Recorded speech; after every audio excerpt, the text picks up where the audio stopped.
This is ACC Nation with Will Ogeman and Jim Quist, featuring ACC sports news and interviews. Available on streaming radio, podcast, and YouTube. Coming up, Kelly Quinlan drops in to share some thoughts on Georgia Tech's new football head coach. We'll look at how the ACC Plus One teams stack up in the CFP Top 25 and the latest poll projections from Yahoo Sports for those teams. Who's moving around in the coach's top 25 men's and women's basketball polls, and some thoughts from Will on why they are moving around the way they are. Syracuse says, thanks, but no thanks to playing at the Fenway Bowl. We'll let you know why. That's all coming up. But let's get into football because it's that time of year, and we have an ACC Football Championship coming up this weekend. Clemson against North Carolina. And right off top of your head, who are you going with on that game?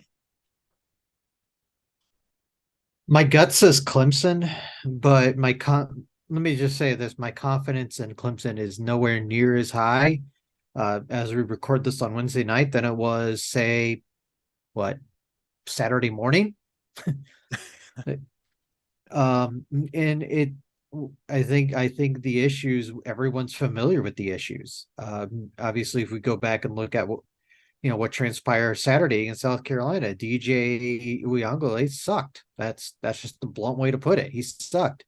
And Dabo being, having just loyalty to his people, doesn't want to do anything about it.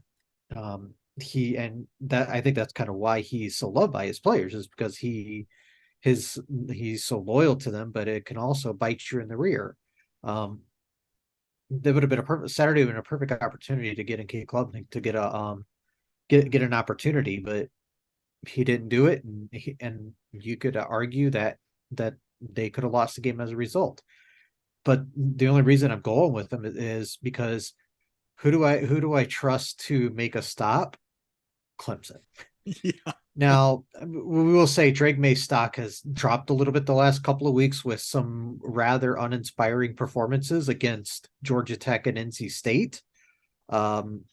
He's maybe dropped, maybe there's a little bit of regression there, and this is definitely one of the better defenses he's played all season. And but I still think he's good enough. He's going to be able to do things because Clemson's pass defense is probably it is the weak link of that Clemson defense. Zero. Mm-hmm. Well, yeah, it's not quite zero, but it's not good. Yeah, it's not good, but yeah, I just feel like that Clemson's defense is going to be the deciding factor here. At least, they're going to be able to stop the run. The question is can they run the football? And I think they will. And it all matters again. Can DJ, shake off Saturday and play much, much better? Because he has to if they're going to win. Yeah. Drake May can put the points up on you in a heartbeat, and that's what it's going to take for North Carolina to beat Clemson. I think he's just going to absolutely have to snowball Clemson and just put points left and right. And if they're lucky, because I don't think they're going to win this game, certainly not on defensive effort, but if they're lucky, a break goes their way. They get a defensive turnover in some fashion that helps put some points on the board. That's the only way I can see North Carolina beating Clemson in this game. However, I think it might be maybe shootout. I think it's going to be high scoring. It'll be fun to watch, depending on what fan base you're in. Yeah, and I agree with you, Jim. I think Carolina needs to get at least one turnover, maybe two in this game if they're going to have a shot. They can get those extra possessions and get points off them. I think that's going to be a big thing for them in this game. Very key. The CFP top 25. Let's look at the top four teams. Georgia is number 1. Michigan is number 2.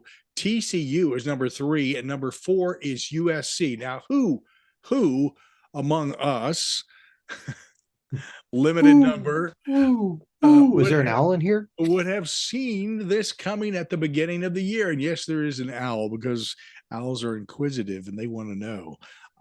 Georgia, yeah. Michigan, TCU, USC. Come on, really? In that final four? I didn't see that by no Mm-mm. stretch of the imagination.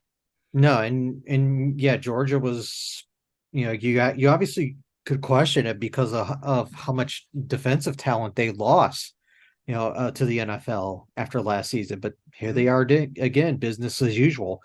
Michigan, yeah, that one is a bit of a surprise when you figure, National Signing Day last year, Jim Harbaugh was in, just 20 minutes up the road from me at the Vikings facility interviewing for their head coaching job. Yeah. And don't not to mention, not long after, Josh Gaddis left to be the offensive coordinator at Miami. His defensive coordinator left to go to the NFL as well. But here they are, 12-0, playing for a Big Ten championship, romping the big rival down to their south. That's a pretty impressive feat. TCU is the biggest surprise in this country. Nobody had them at this point. Number 3 in the polls. Yeah, they've gotten by with a lot of luck because they're facing TCU in a Big 12 championship game, and they won their previous matchup earlier this year because they knocked out their top 2 quarterbacks. Now K-State, will hopefully be fully healthy in this game. Could they ruin a magical season? They certainly have the talent to do it. USC definitely has gotten by with some luck, at least defensively. The turnover luck is kind of eerily reminiscent to 2017 Miami. But the difference is they can overcome it with, the Heisman Trophy winner, the leader right now for the Heisman Trophy in Caleb Williams. And, we all remember Jordan Addison, former Pitt wide receiver, now there too. They just have the offensive talent to beat anybody in the country, really. Well, I would have never seen that combination of conferences in the Yeah. final pickup here. It looks like maybe Georgia against USC and Michigan against TCU. But as you said, it ain't over just yet. Nope. So we'll find out next Tuesday. Well, actually, not Tuesday. It'll be on Sunday. Yep. And And I we'll, feel like I was gonna say, I feel like the top 3 are kind of locked in no matter what, unless like Kansas State goes 63-0 on TCU. But I kind of wonder if USC loses, if Ohio State sneaks back in. That's going to be a real interesting question for this because obviously, Ohio State has one loss, and it's to the team that's currently ranked number 2 in the polls. So how did that work out? And I mean, yeah, USC would have 2 losses if they lost, and they'd both be to the same team in Utah, who they play this weekend. So some interesting questions are going to need to be answered this week. And I'm sure they will be. ACC plus one teams that are in that top 25. Number 9, Clemson. Number 13, FSU. Who would have seen that one? I mean, I thought, hey, maybe middle of the pack at best this year. Yeah, middle of the pack on the Atlantic. Yeah, I think that was everybody's expectation preseason. But give credit to Jordan Travis. The way his game has evolved, Oh, man. he is just become an amazing quarterback. And just his development as a passer has been the key to this team this season. And you see it why they have a real strong running game, not just with Travis, but Benson, Toafili.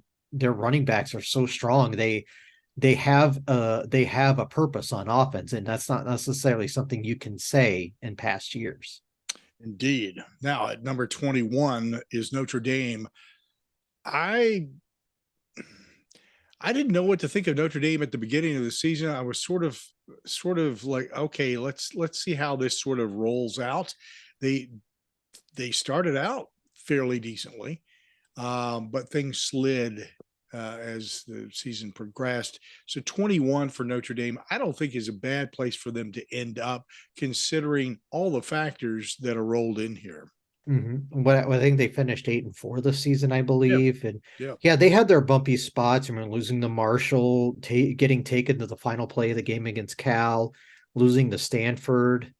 Yeah, those are some really questionable losses. But still 8 wins. I thought they could get double digits in the preseason. It was a couple of games off, but they also, lost their starting quarterback early on in the year. And I think that's something they're going to look at in 2023 is maybe getting a quarterback out of the transfer portal. Yeah. Number 23, it's North Carolina, who is going to be in the ACC Championship with number 9 Clemson. Mm-hmm. Tar Heels again, and we've sort of said it in a nutshell. You got an offense that can roll out all kinds of points. This reminds me so much of Wake Forest, that they could just blow you out of the water with like basketball scores. But when it came to defense, it was like, and it wasn't there. Mm-hmm. I'm talking more about in the past. This year, I don't even know what to think about Wake Forest. That's for another program. Mm-hmm. So we'll see how Mac Brown does. I think he has the makings there of something special next season, but we've got to see how he pieces things together in the offseason. Yeah, I agree with that. And the most important thing is they've got to make changes to that defensive staff.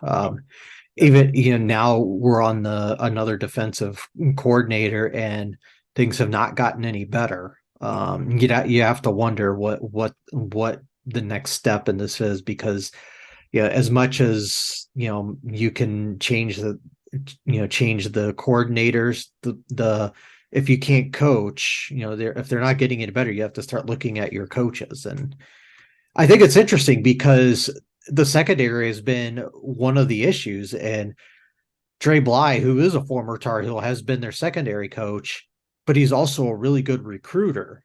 So if you let him go, you're losing pretty much your inroads into the Commonwealth of Virginia, which they've had a lot of success recruiting in. So that's an interesting conundrum right there. And like I said, we still have a little bit of time to figure all that out, but that's just something to think about. And hanging on by the hair on their chinny chin in North Carolina State, man, I'm a little shocked, to be honest with you, that NC State is in the top 25. I just think that season went downhill, and it just it was just circling the toilet bowl and kept going and going. And the fact that they're at 25 staggers me. Yeah, and obviously the season didn't go quite as planned, but you also didn't expect them to be down to their four-string quarterback and beating UNC with said four-string quarterback, which I think kind of makes the season, despite some of the things, a bit of a success in that standpoint. But yeah, I think they have what their issue is offense, and even though they've had all this talent, it's just not working anymore, and that's something they're going to have to look at going into the offseason too. But still, I'd say a solid season. Yeah, definitely you hope for better, but still 8 wins again. Despite all the injuries, and I think you can only complain so much. Yeah, you can't have a perfect season every season. It's just as simple as that. And the bugaboo bug gets in there and gets you sometimes. And that's what happened to Dave Doran and company. 9 ACC teams are moving to postseason play. We got 10 with the ACC +1 on December 30th. The Orange Bowl, this is projected by Yahoo, by the way, Yahoo Sports. The Orange Bowl, Clemson takes on Ohio State. Now that's if things stay the way they are, obviously, because we just talked about Ohio State might move up. If they don't go to the if they don't go to the playoff, they're going to the Orange Bowl. They've even said that they don't want to go to the Rose Bowl. They would rather Penn State go, and I think that's where that's most likely where they'll end up, which kind of intrigues me. Clemson against Ohio State. I think I'm not going to sit here and pick a winner, but I am intrigued by that because you got one of the best quarterbacks in the country going up against this Clemson defense. I would take Ohio State. And best wide receiver too, Marvin Harrison Jr. I can't forget about him. I would have to take Ohio State. I probably pick them too. I'd agree with you. Yeah, that would, and I don't think it's that tough of a choice. I think that things have gone downhill for both of these teams, but I still think Ohio State is the overall better team. December 17th, Fenway. It's Louisville and Cincinnati. Now that's an interesting pairing. Yeah. That's a nice rivalry sort of game that should Yeah. bring They're a lot of people from that area mhm. all together to Boston. Yeah. So, I mean, Cincinnati's basically in Kentucky. If those of you who are, yeah, I've been through Cincinnati once in my life, some 30 years ago, and that's all I remember is it's basically right in Kentucky. But yeah, and that's an interesting storyline too. Obviously, with Luke Fickell gone now to the state to the east of me, what do they do? How that goes? Obviously, Louisville went from Scott Satterfield might get fired to hey, we're going to a bowl. I think that's a pretty solid season for the Cardinals. I don't. It doesn't sound like Satterfield's off the hot seat, but I feel like given where they were, I think he deserves to come back. I think Scott Satterfield is going to be gone within the next 2 years, and I think it's going to be his choice. I just think that I I don't know. There's just something there doesn't click. Doesn't Hot feel Cedar right. Field. Yeah, hot. Very good. Hey, Syracuse, as we mentioned earlier, says thanks but no thanks to the Fenway Bowl. Um, the reason it conflicts with exams. Well, that's fair. So had nothing to do with anything other than that. And I think that was a good move on their part. The game was being played on the 17th. I think the exams are 15th through the 17th of December. So yeah, that would make it very difficult for them to Mm-hmm. prepare for that game. On December 28th, the Military Bowl, it's Duke and UCF. Boy, that's an interesting matchup. Yeah, and we have that hasn't been announced, but I think Mike in my opinion, Mike Elko was coach of the year this year just from the way he's turned Duke around. Obviously getting the season ending win over Wake Forest. I think far exceeding expectations, getting him into this situation. Riley Leonard is a really, really good quarterback. I think he's definitely in the conversation, probably around fourth, fifth best quarterback in the ACC, somewhere around there this season. And they're taking on UCF, whose starter is basically who could basically run. That's about it. He's not much of a passer, but Gus Malzahn's their head coach. We know he is a good coach. That would definitely be a fun game. Yeah, it's going to be. And by the way, these are projections of Yeah. where these teams are going from Yahoo Sports, and it's not set in stone yet. But there's just some interesting things to compare notes on. Holiday Bowl on December 28th. That has North Carolina up against Oregon. Yeah, that's interesting. I North Carolina, obviously, assuming they lose the ACC championship game, there'd be they in the Holiday Bowl against Oregon. I think Oregon's a good team this year. I think they went like I can't remember what their record was. I don't have it in front of me. It's like 8-4, 9-3. Dan Lanning done a real nice job with that program this year after taking over from Mario Cristobal. I I don't know where I would lean in that game, to be honest with you. That one could definitely go either way. Yeah, that's a shootout. Yeah, I points on points on points. That's about my Yeah, only prediction. yeah. December 29th, the Pinstripe Bowl in New York. Syracuse takes on Minnesota. Oh, Yeah. row the boat against Syracuse. Yeah, not that well. There's snow. Well, the boat, all the water snow covered right now after 6 inches of snow on Tuesday. But that's it's interesting. Obviously, Syracuse started 6-0, lost five in a row, finished the season 7-5 after beating Boston College on Saturday. Minnesota brought back, kept the axe after beating the team to the east. I, I, I think there's the only thing I know about this game is there's going to be a lot of running the football. Obviously, Minnesota's Mo Abraham, who's been one of the better running backs in the country this year. Obviously, it was between Sean Tucker and Garrett Schrader. They're going to run the football a lot. With Syracuse, Minnesota, I would probably take the Gophers in this game just because I think they just have a really good defense. Yeah. Edge there as well. but who knows?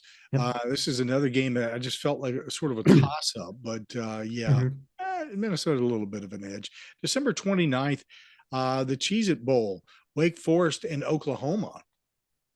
Wow. Wake, obviously, we've seen Wake, come down a little bit from the way they started this year. Sam Hartman struggled at the end of the season, the last third of it or so. Obviously Oklahoma first year coach, barely getting, I think they won 7 games this year. A little bit down from years past. I don't know who I would take in this game because I haven't had a really good grasp on Oklahoma this year. One game they can look like, Oklahoma teams of seasons past. The other next game they can look just really, really bad. I guess depends on the day. I think this is a toss-up game, and it depends on who decides to show up, what side of the bed they roll out on. We'll find out. December 30th, it's the Duke's Mayo Bowl, NC State and Iowa. Well, I mean, I don't like a lot about that potential matchup. Number 1, Iowa. Yeah. Number 2, mayonnaise. Yeah. Yep. And peanut butter, man. About not having it all. And who knows what NC State's going to be like at the bowl game? How many other players are going to be around? They have a lot of seniors. Are their seniors going to want to give it one more go around? How many might want to opt out and get ready for the draft? Who's going to be the healthy quarterback? In a month's time when that happens. A lot of question marks. Yeah, I don't suspect a lot of points will be scored in that game. I see that more as a low-scoring affair and a bit of a struggle. I saw one projection a couple of days ago that had Pitt playing Iowa in that game, and if you really wanted like a sicko bowl game, that would be the one. Put Pitt against Iowa in a bowl game, 1st to 10 wins if you can get to 10. Ooh. No confidence in either one there, I'll tell you. December defense 30th, yeah. Well, this is let's see, Oregon State. It's a Sun Bowl. Oregon State versus Pitt. An interesting matchup. Obviously, we were just talking about Pitt. They had Izzy Bonaconda was runner-up in ACC Player of the Year. Had just a fantastic season, over 1,000 yards rushing. Oregon State quietly under the radar. A really, really good team this year. Obviously just beat Oregon at their season finale to win that game. And I can't remember if they won 8 or 9 games this year. Just a really, really good season. Jonathan Smith, their coach, is a really underrated coach. I think I would be intrigued by that matchup. It will be I think a solid game, one that will be worth watching. Yes. December 30th, the Gator Bowl. It's Florida State taking on South Carolina. That's interesting. Yeah. Spencer Rattler had been on one the past couple of games. Obviously with the performance against, in their last 2 games, obviously against Clemson, and then the week before against who was it? Tennessee. Yeah. Yep. When he threw for like a zillion touchdowns, and then obviously Florida State just having an outstanding season, winning 9 games. Like I say, Mike Norvell might win Coach of the Year. I'd probably put him second behind Mike Elko. I think, I'd lean the Noles in this game because I feel like they'd be able to run the football pretty well in this game. And January 2nd, the ReliaQuest Bowl, which I have never heard of. I guess it's a new sponsor. Notre Dame takes on Ole Miss. Ooh. Yeah. Lane Kiffin, the people thought was going to be Auburn's coach, then he isn't, and then he signed an extension against Notre Dame. Yeah, I would take Ole Miss in this game. I just don't know if Ole Miss if Notre Dame could score enough to keep with them. Yeah, that'd have to be a keep up game to to really come out on top. And who knows? I don't see it right at the moment, but you give teams a couple of weeks to practice and sort of settle in and get a focus. It pulls all kinds of interesting things out of the hat. Hey, a little earlier, I had an opportunity to catch up with Kelly Quinlan, who is out in Iowa. Speaking of, I'm sorry.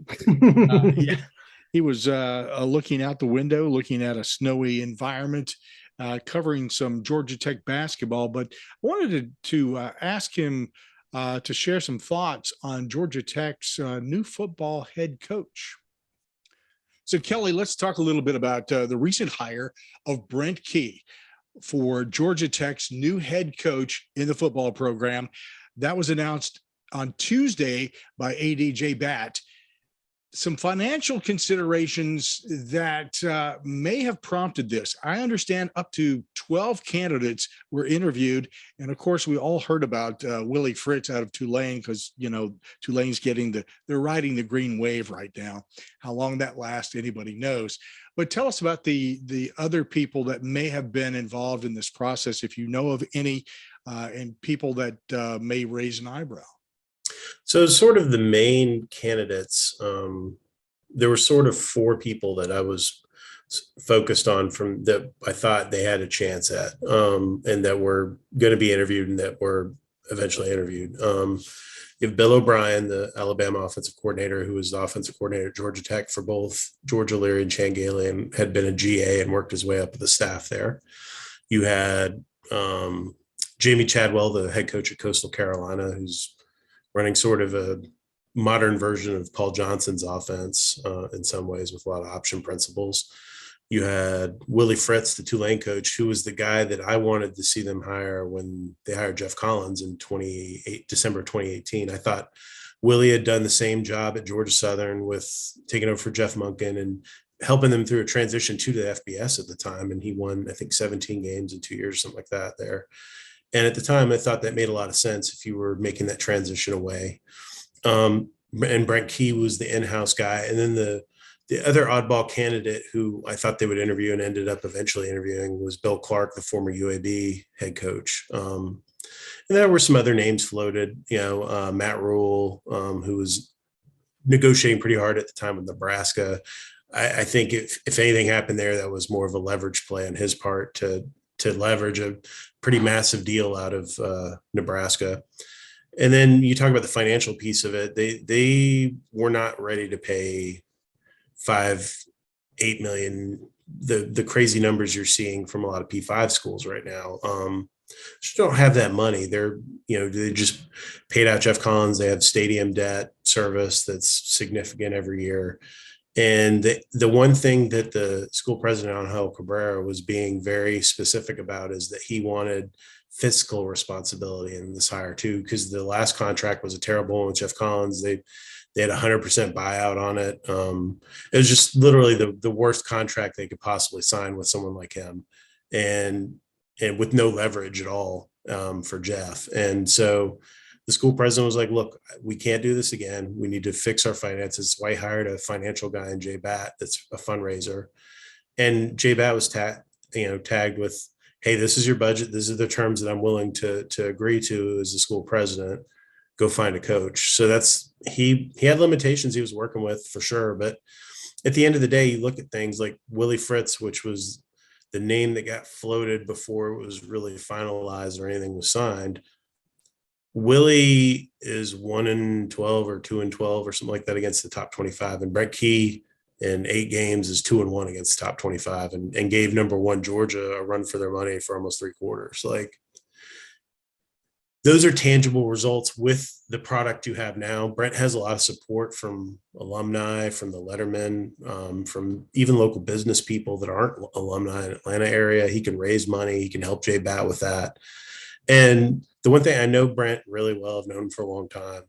No one's going to work harder than Brent Key to make Georgia Tech successful. And he's going to live and die like trying to make it happen. And if it doesn't, the thing that Bat's now done is by hiring Brent, he's given himself a lot of cover if it doesn't work out in 2-3 years to go make the next hire, and giving him time to fix their financial situation so that he can make that hire. Yeah.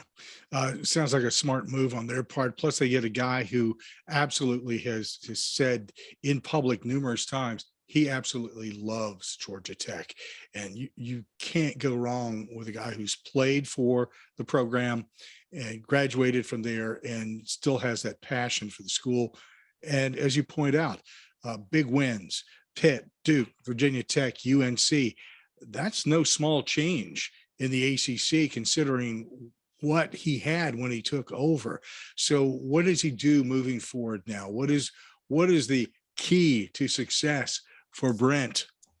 So with Brent, I think it's all about, he's going to put together the best staff he can. He's talking to some pretty impressive people just from what I've gathered in the last 24 hours, even in support staff type roles and things like that, just trying to put together an A staff. That was where Jeff Collins' biggest failing was when he took over as head coach. He brought basically his Temple guys and brought in two really green coaches at some key spots and some guys that were just kind of industry veteran. Like they were not people that you'd be like, oh, that's really impressive, that hire. Like there was no one on that staff other than Brent Key where anyone was like, wow, that's impressive. So I think Brent is going to find who, it might not necessarily be a marquee name, but just guys who can coach football. And that's the big thing. He's a ball coach. He likes to coach football. He wants guys that are like him, that are willing to get after it on the field and then go recruit. And those are the two things they need. And I think that's what's if he's successful, going to be the driving force of that, is that it's going to be a tough team that's mentally tough. I mean, they won a game at North Carolina with quarterback number 3 and 4. Wasn't the backup quarterback. It was quarterback number 3 and 4 who had both, one had never played at Georgia Tech and the other one had really struggled when he had been in the game with Zach Gibson. And they figured out a plan that would work for those two guys and won a game, a tough game on the road against a team where they were completely overmatched on offense to defense. So I think there's a lot to be optimistic about. Brent seems to be making the most out of what he has. If he can continue that trend, I think he'll be successful as a head coach. Sounds good. Hey, one last thing, reaction of your fans at Jackets Online. What are they saying? How do they feel about this? There were, a handful of anti-Key guys, but for the most part, everyone was like, when they saw what the list was, it was sort of like, okay, they're not going to go hire, what would be the home run guy in the cycle? I don't even know who that is. Like, Lane Kiffin or whatever, right? Like there's just not, there wasn't that guy. This is not that time.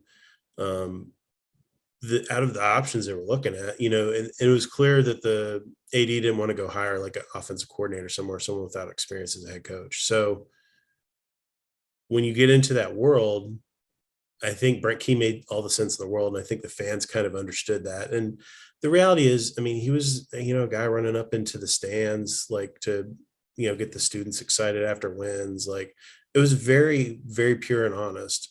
So now you just got to hope it doesn't end up like Matt Luke at Ole Miss or like some of these other guys in these situations. And some have been really successful. Kirby Smart, the guy he coached his last game against, has been very successful going back to his alma mater. So I think it's, probably likely to fall somewhere between Kirby Smart and Matt Luke. But like, I think that I think knowing Brent the way that I do and knowing his plan, having talked to him about it a little bit too, I think it's going to work out. I think the fans are on board. I think they're excited. They just want to see what the staff looks like and then get going. Kelly Quinlan, publisher and writer with the Rivals and Yahoo Sports Network. JacketsOnline.com is where you'll find him. Great coverage of Georgia Tech. As a matter of fact, he's covering basketball at the moment and dropped in for a couple of minutes to talk with us. And thank you very much, Kelly. We appreciate it. No problem, Jim. Well, appreciate Kelly dropping in and giving us a couple of minutes to talk to us about what's going on at Georgia Tech. That's an interesting change over there. The announcement on Tuesday from Georgia Tech that Brent Key is the new, going from interim to full-time head coach of their football program. Let's take a look at basketball now. The coaches polls in men, the top 5 teams are Houston, Texas, Virginia, Arizona, Purdue. Anybody notice something about who's in the top 5 that nobody would have expected to be in the top 5, and nobody talked about being in the top 5? I wonder who that could be. Curious, isn't it? Yes. And I know I did, I didn't think Purdue would be in the top 5 either. I thought they were rebuilding a little bit this year with what they lost. sure thing. Yeah. Okay. But no, Virginia, that's yeah, I think it's really all about the fact that they've been able to score this year, and nothing much has changed out of that, defense. I think, I don't know but I don't feel like the defense is quite as good this year, but the big difference is they're scoring. I mean, Right. I think they've scored at least 70 points in every game this year, if I remember hearing the stat correctly. I know they scored 70 in beating Michigan State on Tuesday night in the ACC Big Ten Challenge. Hi, Martin. He's yawning behind me. You obviously had a huge weekend out in Vegas a couple weekends ago, beating Baylor and Illinois pretty impressively. I love what this team is doing. And their 3-point shooting has been a huge boom for this team. Seeing Armand Franklin, especially in that Baylor game when he was unconscious. Reese Beekman's offense has taken a huge step forward in addition to his defense. He looks like somebody that could be in the running for ACC Player of the Year. Kihei Clark being a really good floor leader, and his shot has gotten better this year. Caden Shedrick taking a big step in his development, even though he fouled out in the game against Michigan, even though he got elbowed and pushed off by Hunter Dickinson, who puts the first part of his name, let's just say that. we'll keep it family friendly, but read between the lines. But he elbowed Shedrick and ended up fouling Shedrick out, but whatever. But Virginia's got Florida State in their next game, plus they have JMU, and then they have a game a couple Saturdays from now against Houston, which could be a number 1 versus number 3. That's a throwback to Ralph Sampson's days. Yeah. Phi Slamma Jamma versus the Who's. Yes. Guys, I got less to say here. I want to talk. He just wants to be a part of the party. I'm the Marty party. I put the party in it.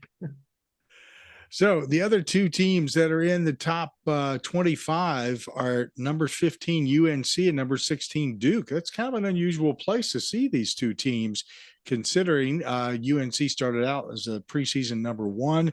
Duke typically starts out that way.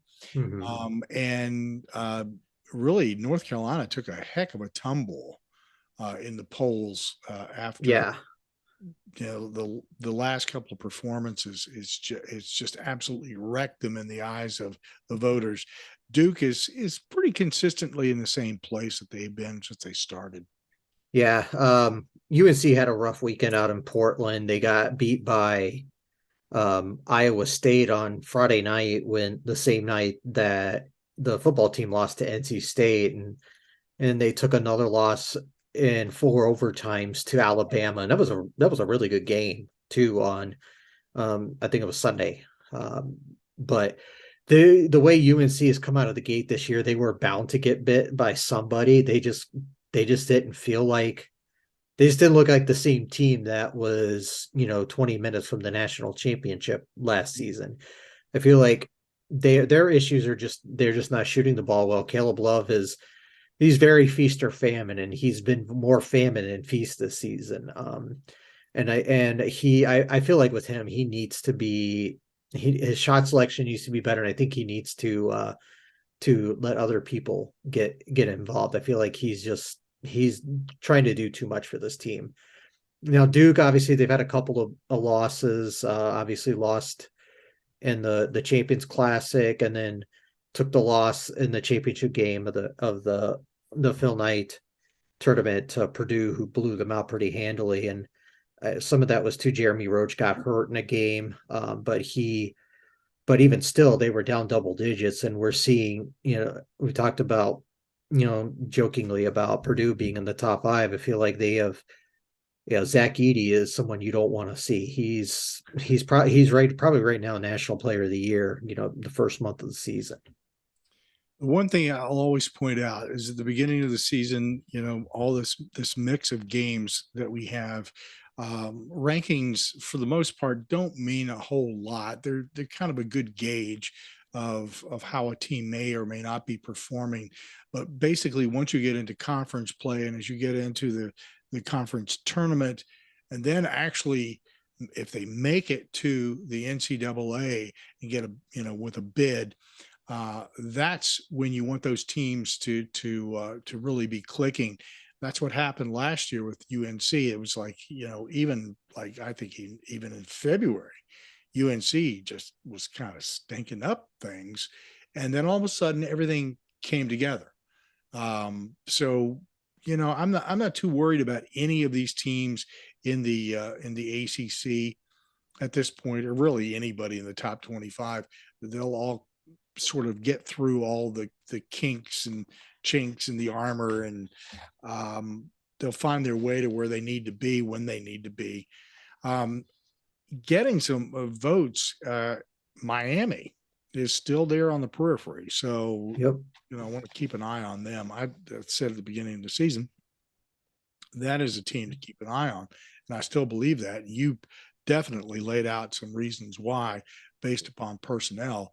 And yeah, really good guard play. And I know I think their one loss, I think they've lost once, and it was to Maryland, who is really, really good this year. Yeah, they're 6-1, lost to Maryland by 18 points, but Maryland is also really, really good this year. I believe they will be ranked at some point real soon. And while you were talking there, Martin was just telling me that he could play for Louisville this year.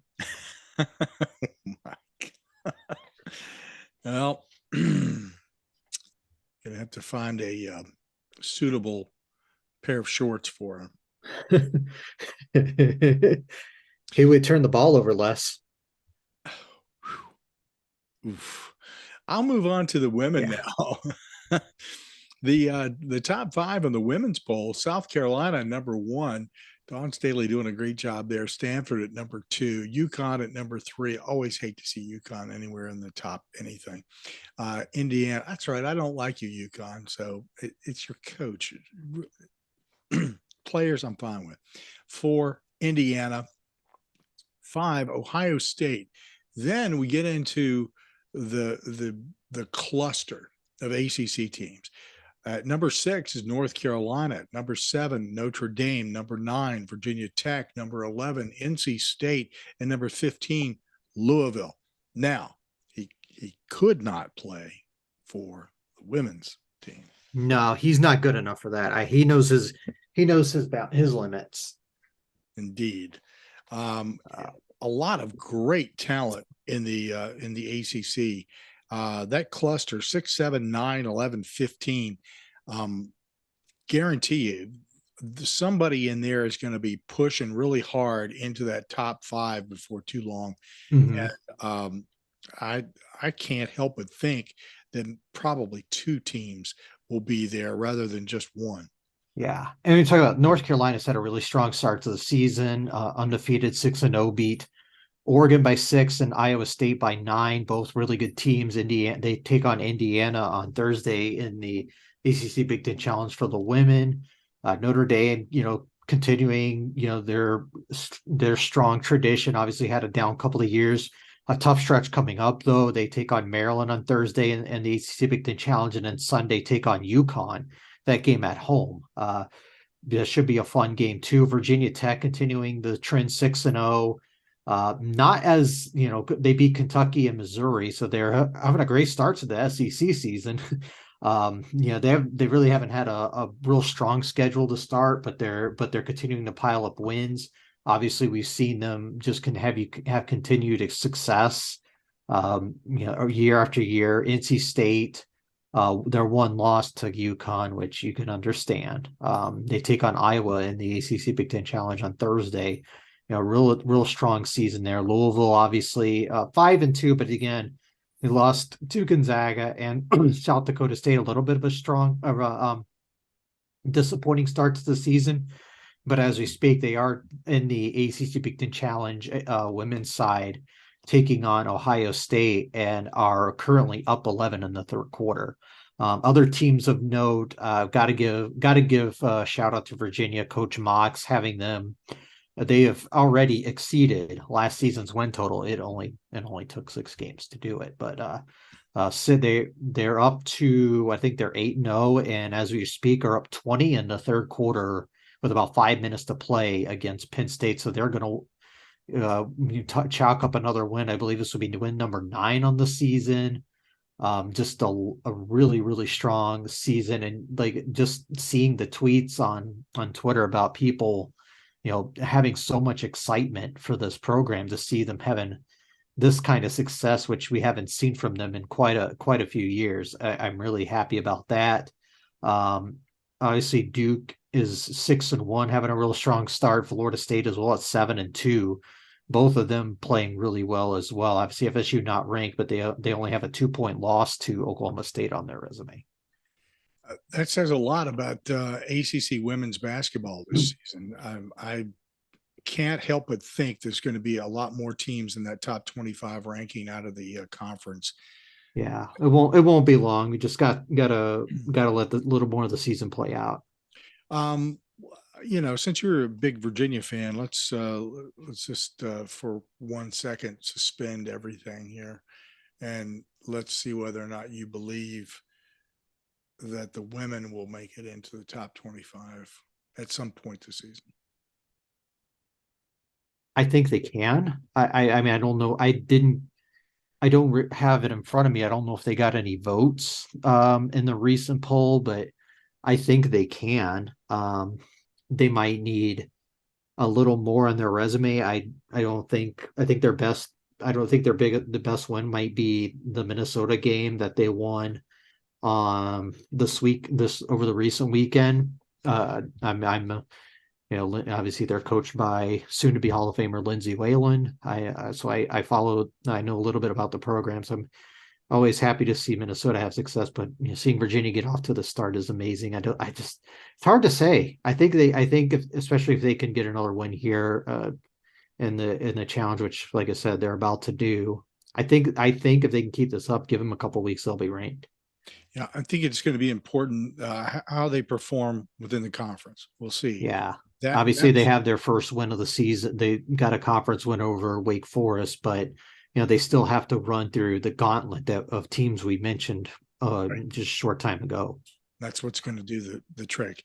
Hey, the latest NWCA and Intermat teams and individual wrestling rankings are available at accnation.net. Check that out. It's interesting to see where things are going. We've got the weight class breakout from Intermat there, in addition to the NWCA team rankings. We like to include both because it gives you an idea of who's coming up, who's performing. And as we get closer and closer, and it's a long way off, it's a couple months away, but as we get closer and closer to the NCAA tournament, it gives you a much better idea as to what wrestlers are doing well and probably will be getting a bid to get into the NCAA. So that's something to keep an eye on. First round of the NCAA Division I women's volleyball is underway this week.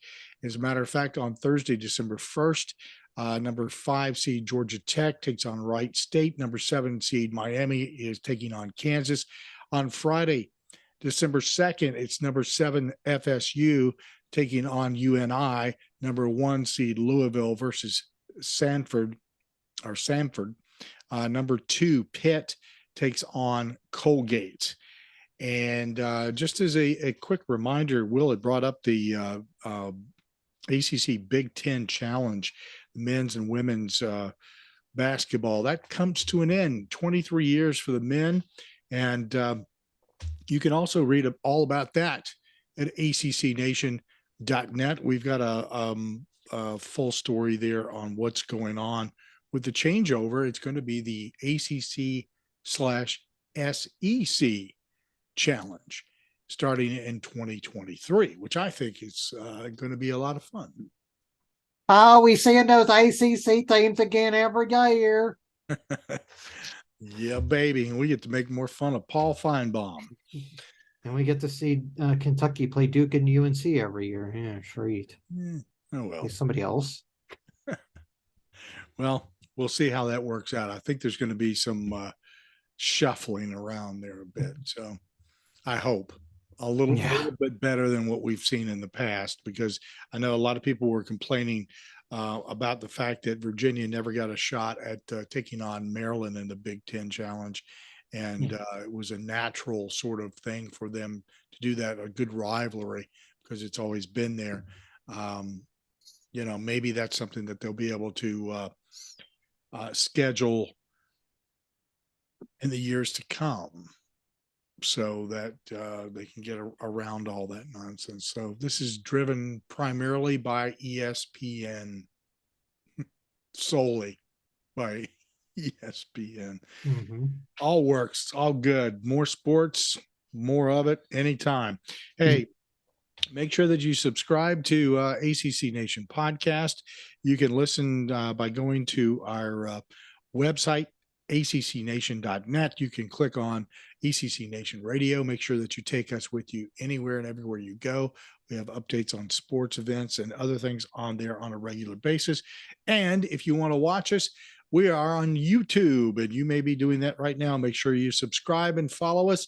Hey, shout out to everybody on Reddit who follows us. You guys love it. Every time we post something, we get a lot of comments and a lot of interesting stuff here on the Georgia Tech football changeover. Yep. Great a lot comments. of upvotes. We love you. And the same thing with YouTube, all the comments that you guys leave there. We appreciate you. And wouldn't be doing this unless it was for you. So, hey, until next time, we've enjoyed this time around. We'll see you in maybe a week, maybe less. Who knows? Depends on what's coming up. Cheers. Scored.